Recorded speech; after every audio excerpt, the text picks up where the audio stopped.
Hello guys, my name is Kevin and you're watching Learning Old Germanic Languages. In this video, I'm going to go over an old High German primer. And this is going to be a video on how to read these kinds of books. Typically they're called grammars, or in German a Grammatik, but in some cases they're called primers. And these books, they have grammar, they have notes, and sometimes they have a glossary. They typically are written more or less the same way, in the same particular order. Maybe a few things might be different from other ones, but they're more or less written the same, because the thing is, once you know how to read one well of these kinds of books, or PDFs I should say, you can pretty much know how to read them all, because they're all written, they have a similar format. And this one in particular is by a man named, hang on a second, Joseph Wright. Now, Joseph Wright, not many people know this, but this is a man who tutored Tolkien. Yeah, and this is a guy who has other grammars of other old Germanic languages as well. He has one in one about Gothic, and he has one on Old English, which I use.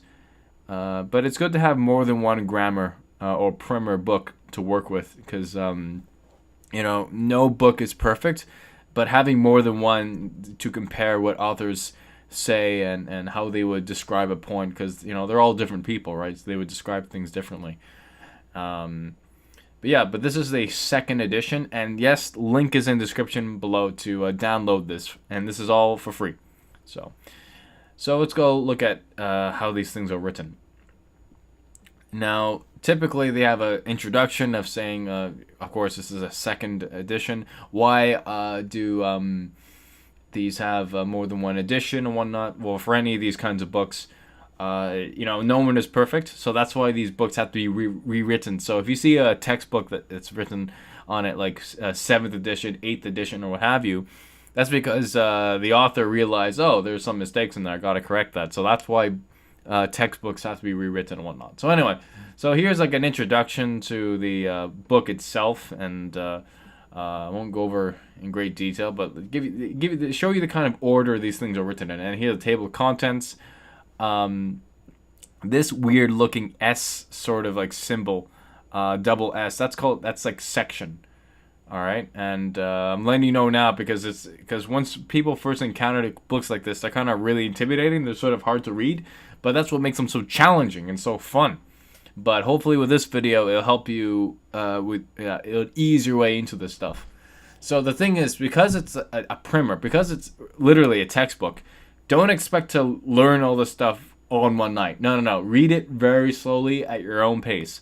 I would suggest to, go in the order of the book itself. So you'd want to focus on the alphabet and the pronunciation and the details along with that. Then you move your way forward to, well, the thing is, in this part, the chapter 2, as we can see here, you get a lot of history into sound changes and phonology. And whatnot. I mean, it is all interesting and whatnot, but if you're a real beginner, it's hard to take it all in. So if you're really new, I would skip this part, and just move on and move on to the more hands-on stuff, like there's a lot of phonology in this, or for sounds and declension of nouns and whatnot. That's more hands-on stuff, and let's get to that part. So that's where we get to the real part. Hang on. So this is gonna scroll down there, and hang on. Let's get there. Yeah, don't let this stuff intimidate you. I mean, these books are meant to. Okay, here we are. These books are meant to be read slowly.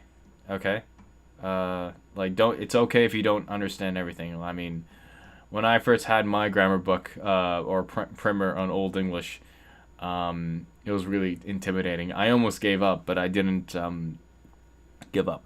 So basically, it explains essentially what is the declension of nouns. As we can see here, that there are 5 cases. You got nominative, accusative, genitive, dative, and instrumental. But in German books, the order of this is a little different because it's based off of the ordering of the cases is based off of Latin. So, but in English, it's categorized, organized differently. I don't know why, but I don't know. Maybe out of convenience. I don't know. Like the way I've learned Old English back in my day. Well, not back in my day, about 4 years ago, at the beginning of my other channel. I've learned it in this specific order: nominative, accusative, genitive, dative, and instrumental. But anyway, so basically, it gets you hands-on with the words and how the word is used and whatnot. And so anyway, so I won't go into too much into each section because this video would be very long. But like again, read this on your own pace. So someday you can look at nouns. Other days you can go straight to the action of going to. Hang on, let's get down to. All right, we're still in nouns. Yeah. Okay, let's get down to like personal pronouns and adverbs and then we have adjectives and how they work and whatnot. So like you'll understand the whole difference between strong and weak. The thing is, the problem with books in general. That's why it's good to have more than one. That some books are more brief on certain subjects, where other books or other PDFs can explain it more in great detail. So yeah, that's something to bear in mind. So it's always good to have more than one.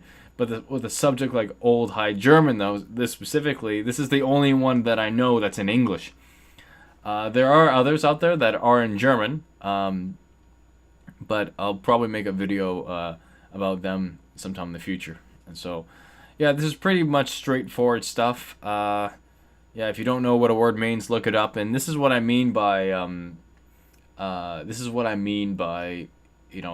these kinds of books will forge you into a linguist, and really, this is like in the trench, so to speak, and whatnot. So yeah, so we got comparative degree of adjectives and whatnot. So we have this word could also mean happy, because it's like yeseli in Old English, and the comparative, that's like saying like for example, in English we have good. For example, here we got long, and this is like saying longer. Yeah, because it's a comparative. Anyway, so I don't want to get too distracted and whatnot. So yeah, then it goes into great detail of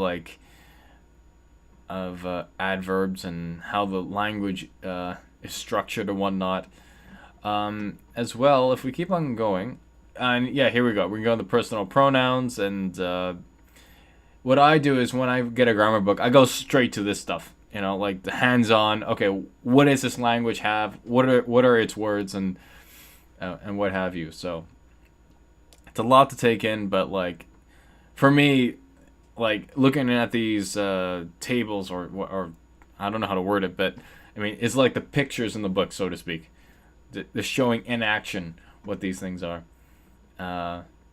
Yeah. So and we got demonstrative articles here, like the words like the. Right there. We got word for like this is right here as well. Then you got relative, interrogative. Interrogative is like words like who and what and how and all that stuff. So and then we got indefinite articles, and yeah. I mean, all this gets explained. It's just these things are meant to be read more than once. If you don't understand something, read it more than once. That's how, like with anything really, when you want to learn something, you gotta, read it more than once or listen to it more than once. And here we got the classes of verbs. Because the verbs are classified in many ways, like how to conjugate them and whatnot. So yeah, it's a lot to take in. Like I said, don't expect to know this stuff all one night. That's impossible. Just take your time with it, have fun with it. And the cool thing about these kinds of books is that, hang on, let's keep going. Hang on, what do I want to show you guys? Yeah, it shows you dialectal differences or variants. We got Tatian or Tatian and Ottfried. These are two authors, two different scribes, I think. Yeah, and it goes to show like what's different, what isn't different. I mean, it's all the same verb, and it's all to on or do on or what have you. And yeah, some books they have like they show you dialectal differences and whatnot if you're lucky. But yeah, but anyway, so going further, I want to get down to because some of them, syntax, yeah, so it tells you how to use the words and whatnot. What else do I want to show you guys? Yeah, and here's the beauty of this. It has some text, like from the period. So here's some actual Old High German here from the text. A lot of this stuff is biblical, but there is stuff out there that's more quote unquote pagan and whatnot. But yeah, here's some like once you've mastered like some of the subjects and whatnot, you can look at the texts and how they're written and whatnot, and then gain inspiration from that. Hopefully one day you'll write your own texts and whatnot. So this is to test your skills and translation, or this understanding how the language is used and whatnot. And yeah, so the thing is with these kinds of books that not all of them have the same text. Some have more, some have less. But yeah, I mean, it's pretty cool how Joseph Wright has all this stuff in it. And if we go right to the last part, hang on. What do we have here? No, we're still. Oh my God, it's a lot.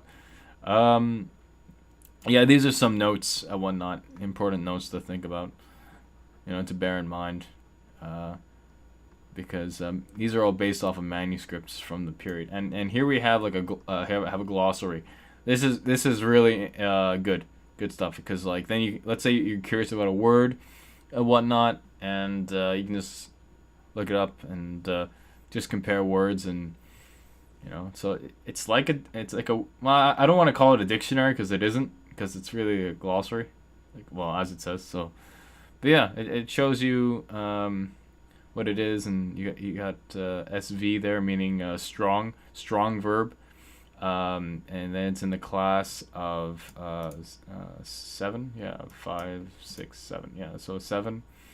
Then you have, it's the more familiar you become with these like little terms like whatnot, like for example WV here means weak verb, and this stuff may be a little complex at first, but like once you start to really get it and it starts to make sense, then you can get then once you know one old Germanic language really well, you can pick up the others, because they're all more or less the same. As far as their structure and how the words are formed a bit. I mean, some of them are the same words to some degree. And all the grammar books are written more or less the same way. So once you master this, you can pretty much take on any other grammar book in other old Germanic language. And because, like I said before, the further you go back, the more similar languages were. All right? Anyway, guys, thanks for watching. I hope you found this video very insightful, very useful for your learning. Link is in the description below of this specific text. This is the second edition of the an Old High German primer by Joseph Wright. And again, thank you for watching. Be sure to subscribe if you're new. I make videos whenever I can. And if you want to help out the channel, please become a patron at my Patreon page down below. Thanks for watching. Bye-bye.